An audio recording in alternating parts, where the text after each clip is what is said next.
Low BP అసలు ఉందని మాకు తెలీదండి. అసలు దానికి అనారోగ్యమా అనేది మాకు తెలీదండి అసలు. దానికి ఎప్పుడూ అది ఆరోగ్యంగానే ఉండేది. అనారోగ్యం అన్నది దానికి ఎప్పుడూ లేదు.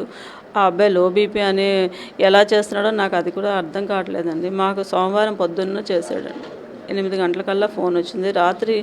ఆదివారం రాత్రి 1:30కి ఒక సెల్ఫీ తీసి పెట్టాడు. మేమిద్దరం బాగానే ఉన్నాము అని. అది చూసి నాకు ఎప్పుడు ఈ అబ్బాయి ఇలా పెట్టడు, ఎందుకు పెట్టడం అని డౌట్ వచ్చింది. పొద్దున్న లేచి కాఫీ తాగుతూ చూస్తున్నాము, అంతే జస్ట్ ఫోన్ కూడా వచ్చింది. చాలా సివియర్గా ఉంది, బాగోలేదు, హార్ట్ అటాక్లో ఉంది అని చేశాడు. మా వారు ఏంటి బాబు అని కొంచెం పల్స్ అది చూడు, రాత్రి ఏదో ఇబ్బంది పడ్డారేమో అని ఏదో అనేసుకున్నాం మేము, పెద్దగా ఏం తీసుకోలేదు. తర్వాత వెంటనే చాలా దీనిగా ఉంది, మీరు రావాలని పోలీసుల చేత కూడా చేయించి. అయితే ఒకటండి, ఒక భర్తగా అమ్మాయి కింద పడిపోయినప్పుడు ఒక టవలైనా కప్పాలి, నగ్నంగా ఉండవలసిన పని లేదు. అదే సేమ్ దీంట్లోని వీడియో తీసుకుంటూ ఎవరికి చూపించాలండి?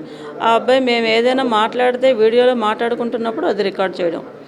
ఆ అబ్బాయి మాటలు లేవండి. ఆ రోజు కూడా ఆ అబ్బాయి చేసింది అదే, వీడియో చేయడం, వీడియో మాట్లాడుతుంటాడు, నా మాటలు రికార్డ్ చేశాడండి వెంటనే. అంటే మేము ఏంటి మాట్లాడతామా అన్నది. మేమేం మాట్లాడతామండి, పిల్లకి ఇలా ఉందని టెన్షన్ పడ్డాం మేము ఇద్దరం. వెంటనే మాకు తెలియదు కదా అని చేయించాడు, పంపించాడు టికెట్లు చేసి.